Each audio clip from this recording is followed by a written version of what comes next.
Growing up on a cattle ranch, I learned to hunt and fish from my dad, brothers, and best friend. This laid the foundation for my love and roots in the outdoors. When I put a bow in my hand at the age of 13, I never looked back. As I journey from one hunting location to another, learning and growing as a bow hunter, I always reflect upon the experiences that made me who I am today. Welcome to the Roots.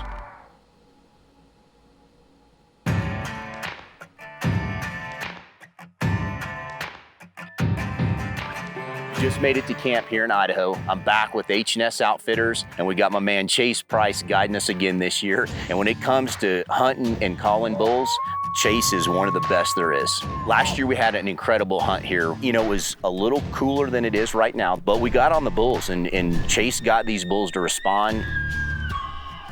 Gave me a few opportunities, and quite frankly, it was me who didn't seal the deal.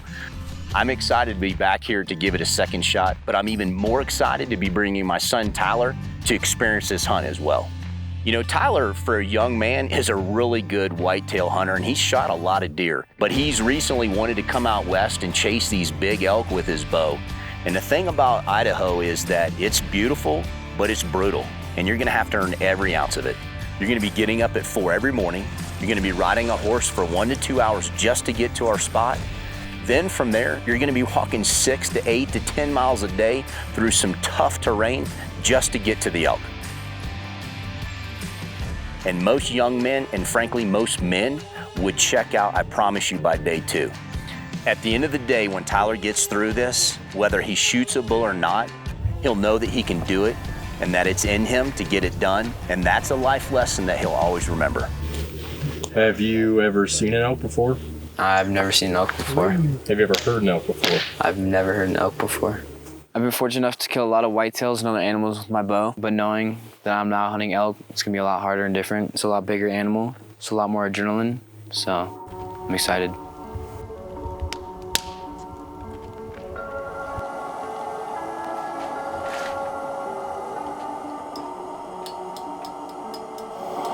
right, let's get some eggs, oatmeal, whatever you want. See what happens this first morning you're up, my man. And let's see if we can get it done right out of the gate.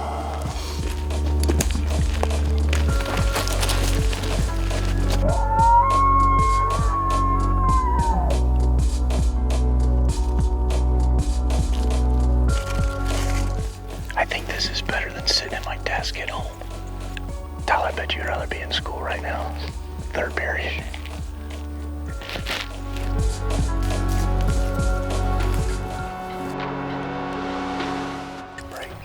Morning was really good from a standpoint of, just working through the bugs, getting adjusted.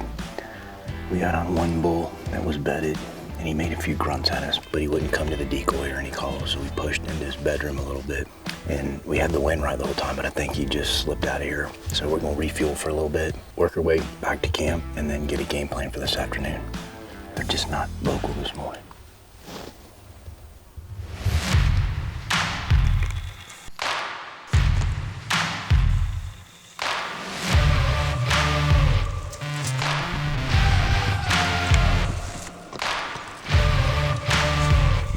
Headed to a different canyon and just a bunch of timber. The bulls still aren't bugling like 1 and 2. We saw some good tracks, so we're going to hit this timber that we know there's bulls in there. We're just going to have to get in their bedroom, call them, and see if we can't pull them to us. So we'll be busting some timber.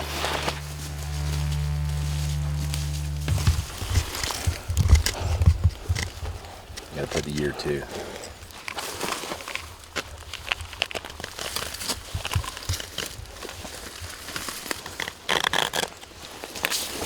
Tyler was here in the backcountry of Idaho. Where there's no elk. Where there's no elk.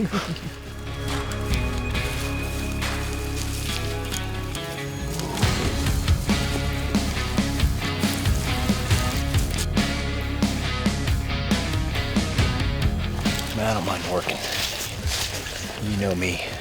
Part of the thing that concerns me is we haven't even jumped an elk. If it's this thick and steep up through here, we'll just head down the trail and hike out to the horses. This is a freaking jungle. It's time to cut bait. We're gonna just get out of here. I'm gonna drive down, follow the trail up, get to the horses, get back to camp. hunt the water hole this afternoon and then hopefully drop into hell hole that Caleb and I and Chase hunted last year. That's about our only option right now.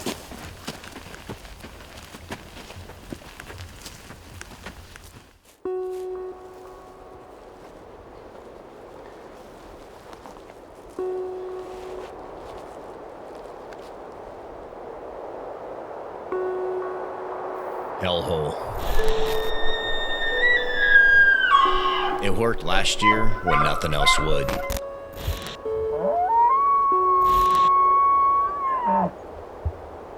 The thing about it, with nothing else working, we were left with no choice. Here she is. Welcome to Hellhole.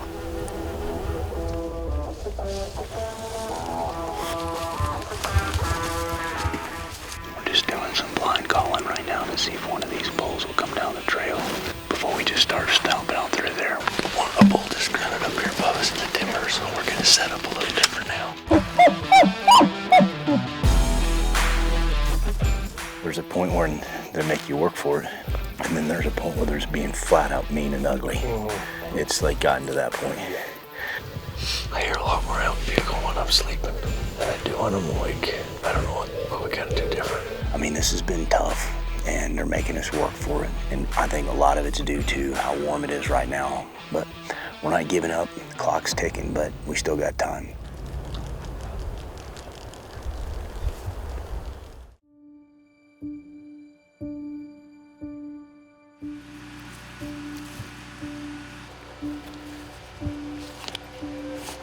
We're in the last day, and it's like do or die.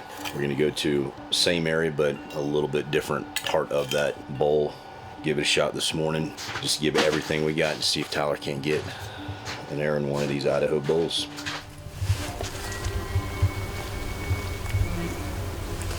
But it's our first view of the whole hunt. So we'll see if we can make the most out of it.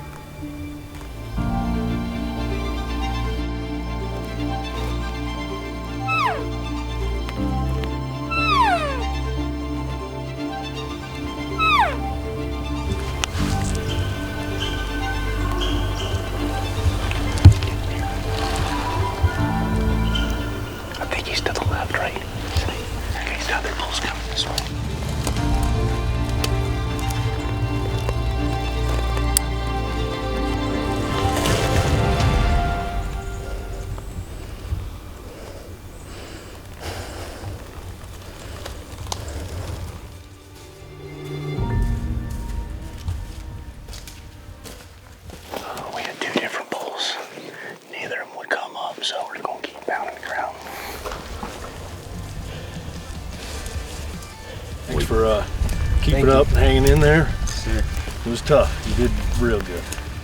I'm proud of you, buddy. That was 4 days of some brutal terrain, and you did it, man. And hopefully this morning gave you a little bit of the bug of what it could be like. Every day. Every day. So just an incredible trip, buddy, and I'm proud of you beyond belief, man. Beyond belief. So get back on these horses, get back to camp, pack up, and let's get out of here. Head to Salt Lake City to fly home, man. Public land elk is one of the purest forms of bow hunting to me. The highs and lows can leave you incredibly humbled, but at the same time, it's rewarding as hell. This style of bow hunting takes me back to my roots as a young hunter. Sharing this journey with my son Tyler will be something we will always remember. My hope is that the mountains have changed him in some way, like they did me, establishing his own roots to come back someday and do it all again.